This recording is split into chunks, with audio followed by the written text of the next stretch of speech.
Les titres de ce journal, le président de la République, le professeur Alpha Condé, comme vous le voyez sur ce petit écran, a pris part à la cérémonie d'investiture du président élu du Niger. Le Premier ministre chef du gouvernement a rencontré aujourd'hui même les 4 coordinations régionales du pays. Ils ont parlé de la promotion de la culture de paix dans notre pays. Mesdames, Messieurs, bonsoir. C'était là les principaux titres. D'autres éléments seront là pour naturellement meubler cette édition de 20h30. Merci de rester fidèle à la télévision nationale. Nous commençons par l'arrivée du président de la République, le professeur Alpha Condé, qui a regagné Conakry ce vendredi même en provenance du Niger, où il a assisté à la cérémonie d'investiture du président élu Mamadou Issoufou. La cérémonie d'arrivée est commentée par Mahmoud Bari.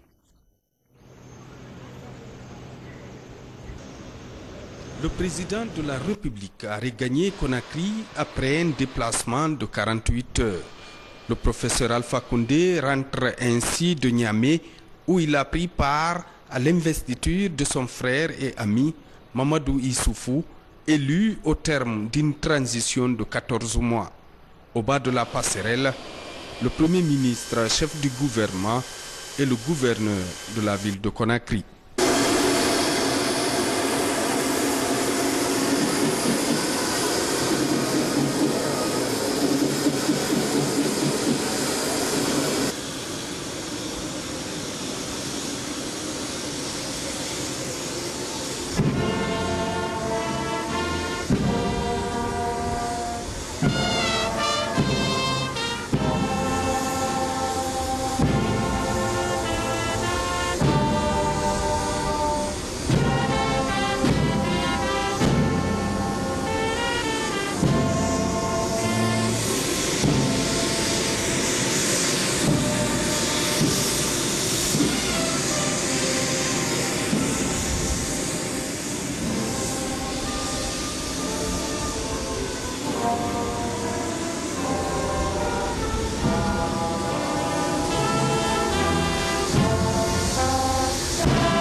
Le professeur Alpha Condé et Mamadou Issoufou ont tous lutté pour la démocratisation de leurs pays respectifs.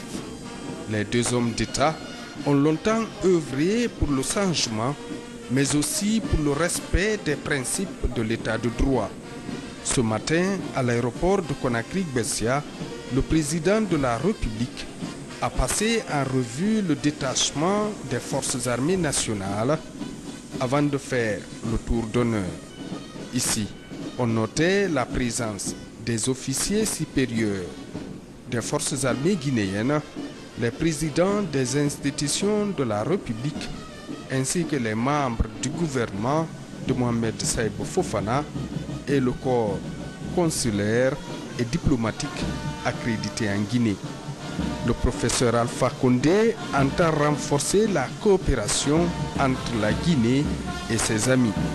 Cet idéal participe à raffermir les relations et le partenariat.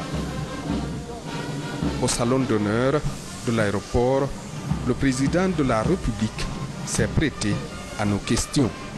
D'abord, c'est une grande joie, une grande fierté parce que Issoufou est un ancien militant de la femme, c'est un jeune frère qui a assisté au congrès du RPG depuis les années 90 et à toutes nos manifestations. Et il ne faut pas oublier que lorsque les leaders politiques ont été refoulés, lorsque nous devions organiser la conférence sur la démocratie, il faisait partie. Donc c'est une très grande joie pour moi de devoir accéder à la présidence. Monsieur le Président de la République, vous aviez des collègues aussi là-bas. Est-ce que vous avez eu d'autres contacts? Bien sûr, j'ai dîné avec le président Dédi Sassou Nguesso, j'ai rendu visite au président Wade. J'ai eu de longues discussions avec le président Faure et le président Yahi Boni. Ensuite, j'ai rendu visite d'amitié au président du Burkina. Et j'ai dormi au Burkina. J'ai dîné avec le président. Je suis rentré ce matin.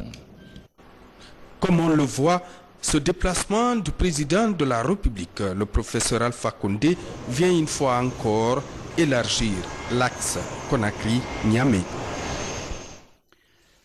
Je vous le disais en titre que le président de la République a pris part à la cérémonie d'investiture du président nigérien Mamadou Issoufou, une cérémonie qui met un terme à la transition dans cet autre pays ami de la Guinée. Plusieurs chefs d'État ainsi que de nombreuses personnalités ont assisté à la prestation de serment du président élu du Niger. Le reportage est signé Sanassi Keita, envoyé spécial. Politique, le Niger tourne une nouvelle page de son histoire en renouant avec la démocratie. L'armée sous la direction du général de corps d'armée Digo Salou se retire du pouvoir après avoir organisé l'élection présidentielle qui a porté Mahamadou Issoufou à la tête de l'État. Aujourd'hui, ce sont les chefs d'État et autres personnalités qui arrivent à Niamey pour assister à l'investiture du successeur de Mamadou Tanja. Professeur Alpha Condé est accueilli à l'aéroport international d'Yori Amani par le président du Conseil suprême pour la restauration de la démocratie.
Mahamadou Issoufou, chefs d'État africains, personnalités étrangères et populations du Niger sont venus nombreux, conférer à cet événement toute son importance. Dans cette salle de plus de 3000 personnes, le président élu a prêté serment devant les membres de la Cour constitutionnelle et de l'Assemblée nationale et rentre ainsi en fonction pour un mandat de 5 ans avec la 7e République.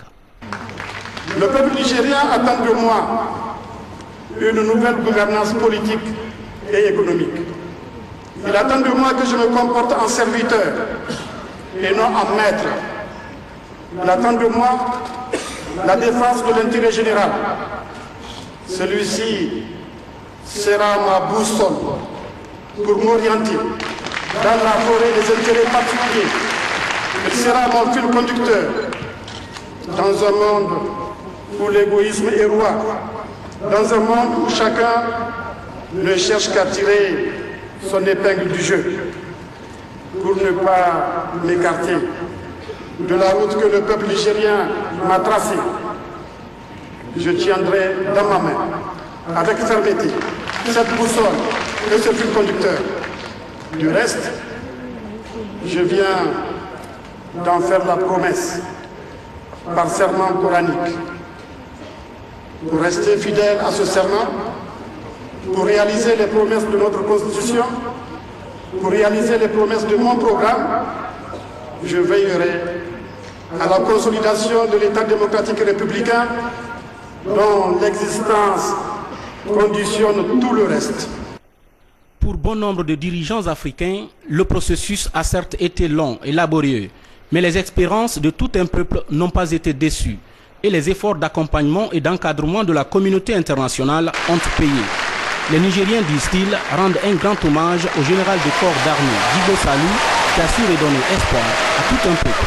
C'est une grande admiration pour le général parce qu'il a promis et il a tenu ses paroles, il a ses promesses. Et c'est comme le général Sekouba Konaté chez nous en Guinée. Donc ce sont des militaires qui font honneur à l'Afrique. Ensuite, Issoufou, c'est mon frère. Nous sommes des anciens militants de la FEANF. Issoufou a participé à tous mes congrès en Guinée et depuis les années 90.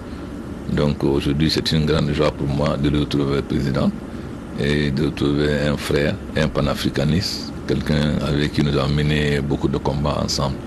Donc je suis très fier aujourd'hui que l'Afrique s'enrichisse d'un chef d'État qui a une vision claire pour l'Afrique, qui est panafricaniste et qui est aussi pour un développement au profit des populations. Ce qui renforce aujourd'hui la tradition démocratique en Afrique et voit que le printemps africain dont je parlais à Paris est un véritable printemps et qui ne fait que commencer.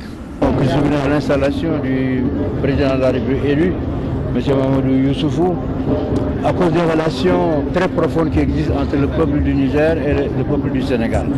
Ça, c'est une des raisons. La deuxième raison, c'est que le Niger vient de donner un exemple véritablement de passage d'une situation extrêmement difficile, militaire, vers la démocratie. Donc il fallait que je vienne en hommage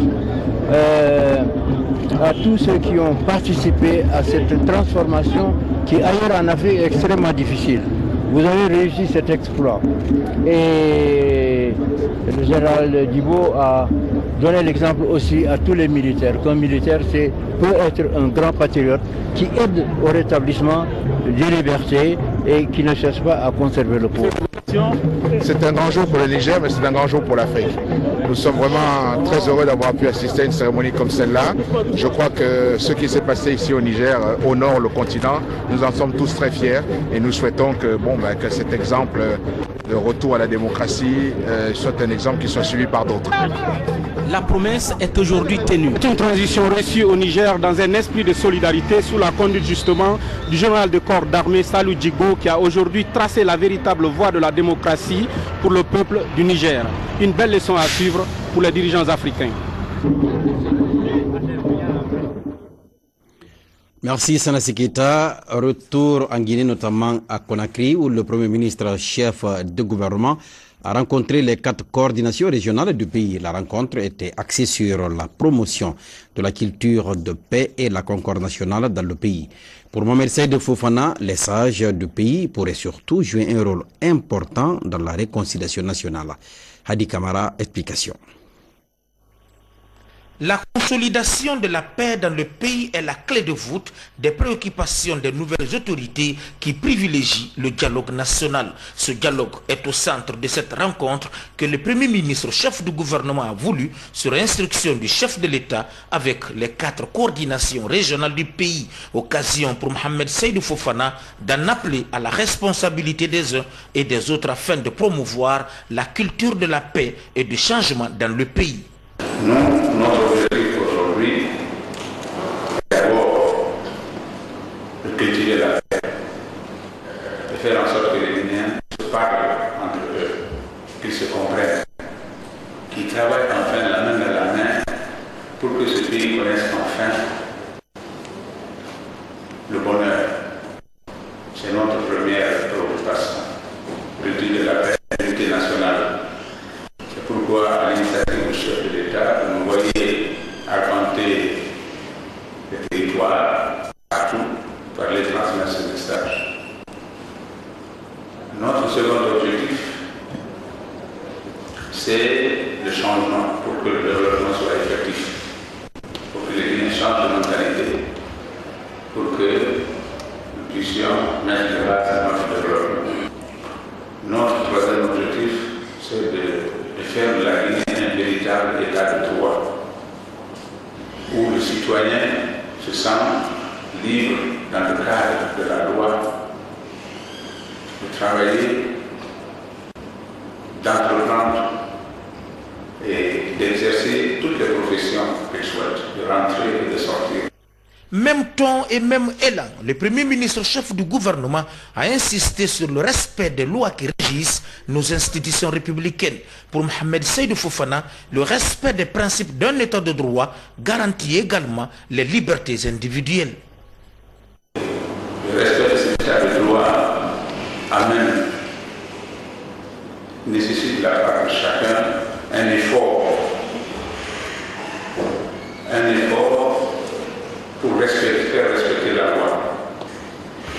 va de soi que dans cet exercice,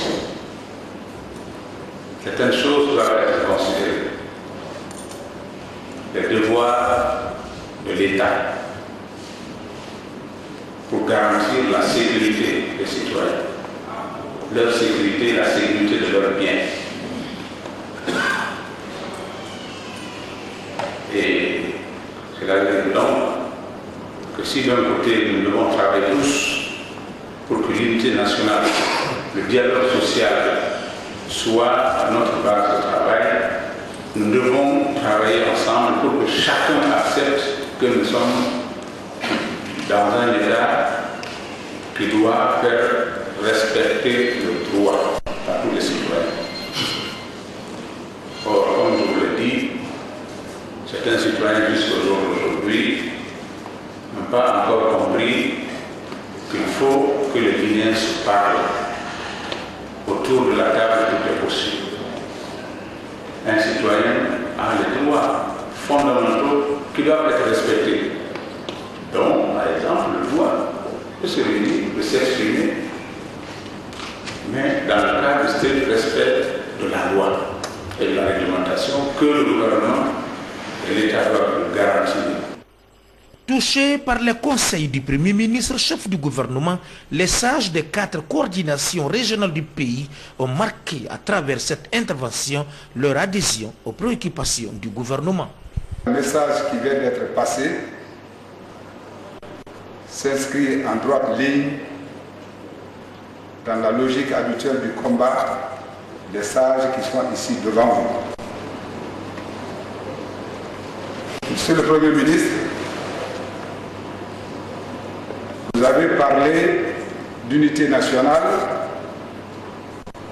vous avez parlé de changement, vous avez parlé également de l'instauration, n'est-ce pas, de la démocratie et du respect des droits. Les sages me chargent de vous transmettre que depuis longtemps, cela correspond aux soucis des sages qui sont devant vous. Ces sages traduisent souvent et donnent l'image de la Guinée comme un véhicule à 4 roues. Et que ce véhicule ne saurait faire le chemin sans les 4 roues. Et même si une des roues est dégonflée, le véhicule ne pourra pas marcher à plus forte raison enlevé. Donc ils se battent permanemment pour l'équilibre de ce véhicule. Également, ces sages ont toujours traduit des valeurs communes en dehors des spécificités relatives à chacune des régions naturelles, mais ils ont toujours défendu des valeurs communes. Des valeurs qui s'appellent unité nationale, qui s'appellent justice, qui s'appellent sécurité, qui s'appelle respect de la loi. Cet engagement a réjoui le gouvernement qui fait de la réconciliation nationale et le renforcement du tissu social une priorité absolue. Le tout dans un climat de paix, de protection des libertés et de respect des droits de l'homme. Justement, à ce niveau, le Premier ministre a annoncé la création imminente du Conseil national des droits de l'homme en Guinée. Nous restons avec le Premier ministre qui vient de recevoir le rapport annuel de développement humain élaboré par le système des Nations Unies. Dans ce rapport, la Guinée, notre pays, est 156e sur 169 avec un indice de développement évalué à 0,340. Le point, c'est avec Hadi Kamara. Le rapport sur le développement humain 20e édition a été officiellement remis ce vendredi au gouvernement par le coordonnateur résident du système des Nations Unies en Guinée. Dans ce rapport, la Guinée est classée 156e pays sur les 169. La vraie richesse des nations, les chemins de développement humain, c'est le thème retenu cette année pour dédier ce rapport qui est un véritable bréviaire conçu pour faire un examen systématique d'une mine d'informations sur la façon dont les êtres humains vivent dans chacune des sociétés et sur les libertés substantives dont ils jouissent. Ce document portant sur les différents aspects de la vie humaine tient compte aussi des perspectives, des spécificités du monde. Suivant cet indice, notre pays appartient à la catégorie des pays à développement humain faible. Le gouvernement du professeur Alpha Condé, gouvernement du changement, mesure la gravité de cette situation, qui, comme vous le savez, s'explique par la faiblesse de notre économie, mais aussi par les effets des crises politiques et sociales qui ont secoué notre pays pendant ces dernières années. Cette situation a constitué un frein à l'exécution correcte des programmes de coopération avec les partenaires au développement dont les objectifs sont orientés vers le développement humain. Ce rapport de 2010 se penche sur les possibilités d'adaptation de l'approche du développement humain aux défis du nouveau millénaire. Le coordonnateur résident du système des Nations Unies en Guinée, sachant que le développement doit avoir pour objectif de créer un environnement permettant aux populations de vivre longtemps, en bonne santé et dans un cadre créatif, a touché certains points relatifs au progrès enregistrés au cours des dernières années. Des progrès substantiels ont été accomplis depuis cette date dans le monde. La plupart des gens vivent aujourd'hui plus longtemps et ont accès à des conditions sanitaires améliorées. Ils sont mieux éduqués et ont un plus large accès aux biens et aux services. Ces progrès concernent également la faculté des gens à choisir leur diligence, à influencer les décisions publiques et à partager le savoir et le savoir-faire. Le rapport de 2010 nous rappelle que les décennies passées ont aussi été marquées par un accroissement des inégalités entre pays comme en leur sein. Les populations de certaines régions comme l'Afrique australe et l'ancienne Union soviétique ont subi des périodes de recul, notamment dans le domaine de la santé. Les nouvelles vulnérabilités requièrent des politiques publiques innovantes pour faire face aux risques et aux inégalités. Ces appels continuent à résonner avec force dans le monde entier et ont suscité un regain d'intérêt suite aux études récentes sur les mesures du bien-être des populations. Le Premier ministre Mohamed Seydou Fofana était là pour indiquer les politiques du gouvernement destinées à faire progresser le bien-être de la population guinéenne. Je voudrais saisir cette occasion pour louer à mon tour les efforts de nos partenaires du système des Nations Unies visant à aider notre gouvernement à atteindre les objectifs qu'il s'est fixés au titre des OMD et à améliorer le rang qu'il occupe au classement des pays du monde selon le niveau de développement humain. Mesdames et messieurs, l'ambition de la Guinée est, comme vous le savez, de se hisser au rang des pays émergents à l'horizon 2015. Le niveau du taux de croissance de notre économie et celui de son indice de développement humain devront dans les 5 ans à venir refléter cette ambition. Nous avons la volonté politique et les ressources matérielles nécessaires à cet effet. Celles-ci seront complétées par les apports extérieurs que nous mobiliserons en développant les partenariats techniques et financiers avec différents pays et les organismes internationaux d'aide et d'assistance. Le système des Nations Unies et les agences spécialisées figurent déjà en bonne place parmi ses partenaires. Il faut préciser que le développement humain aujourd'hui va bien au-delà de la santé, de l'éducation et des revenus. D'autres aspects entrent en ligne de compte. Il s'agit notamment de la distribution des avantages au sein de la société, des possibilités de participer aux prises de décision et la manière dont les choix ont une incidence sur le bien-être des générations futures. Le rôle et les avantages des conseils économiques et sociaux de la bonne gouvernance et la conduite des politique publique en Afrique, c'est le thème central d'une rencontre qui a ouvert ses travaux ici à Conakry. Le but est d'amener tous les acteurs et partenaires sociaux à s'approprier des valeurs du Conseil économique et social dans un pays. Hadi Kamara, compte rendu.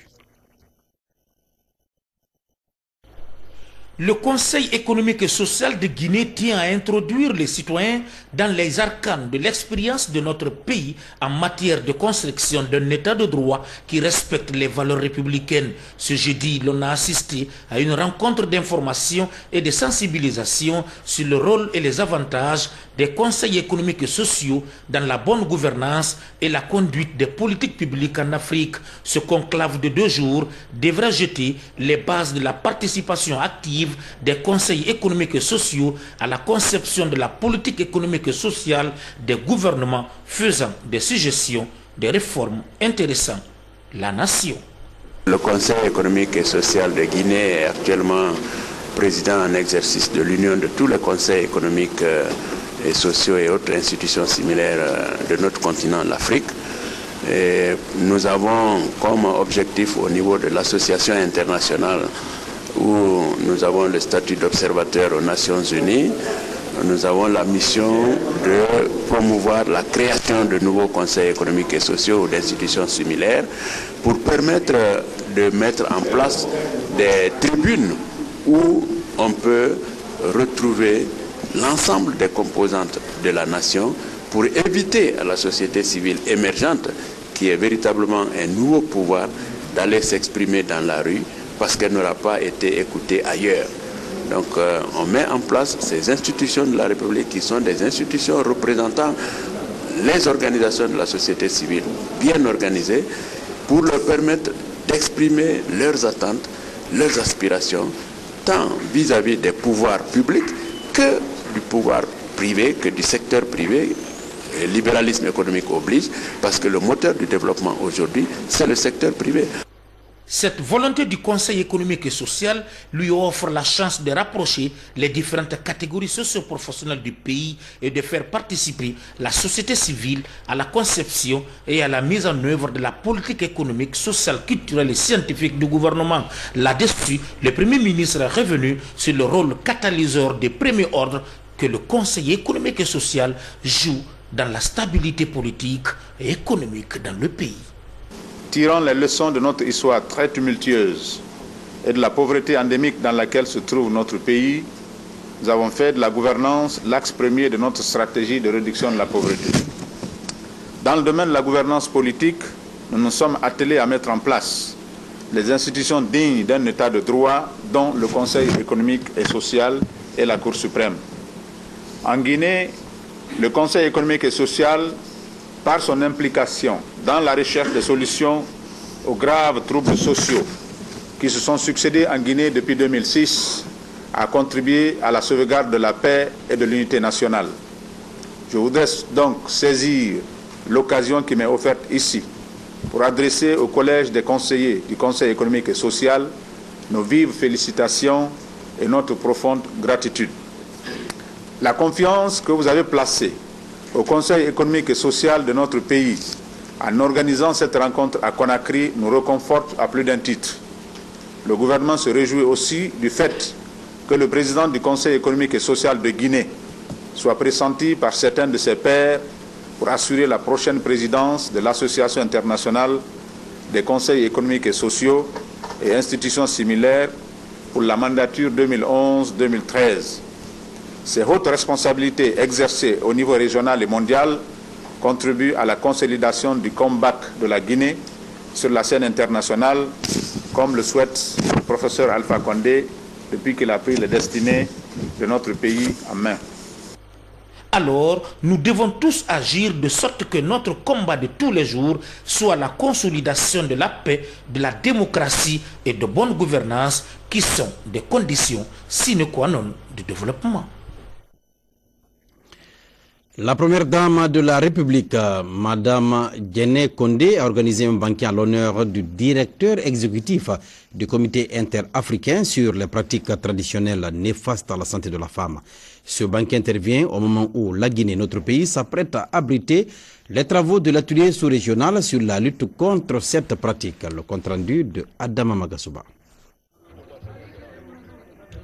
C'est lors du dernier sommet des chefs d'État de l'Union africaine organisé à Addis Abeba en janvier dernier que la première dame de la République a souhaité revigorer le programme national de lutte contre les pratiques néfastes à la santé de la femme et l'enfant. Madame Guéné Condé a donc rencontré le CIAF, Comité interafricain sur les pratiques traditionnelles basé en Éthiopie, pour la mise en place d'un vaste programme de lutte contre ces pratiques qui sont, entre autres, les mutilations génitales féminines et le mariage précoce. C'est suite à cette démarche que le directeur exécutif du CIAF est à Conakry. Objectif, discuter de la mise en place de ce programme et préparer un atelier sous-régional qui se tiendra les 19, 20 et 21 avril ici à Conakry.